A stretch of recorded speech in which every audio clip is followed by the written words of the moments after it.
ලෙඩ රෝග හැදෙන්නේ නැත්තේ ඇයි දන්නවද? උදේට අපිව බොන අය කවදාවත් ලෙඩ වෙන්නේ නැහැ.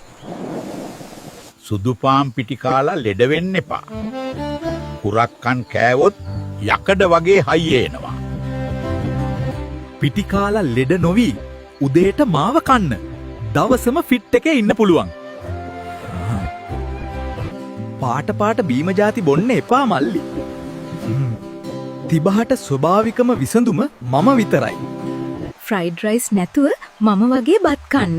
එතකොට තමයි ඇඟට පණ එන්නේ.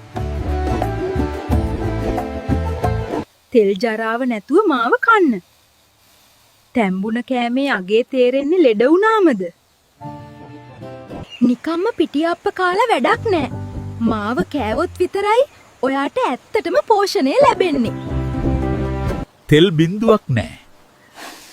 හුමාලෙන් තැඹුණේ. බඩට ගින්නක් නැතුව කන්න පුළුවන්.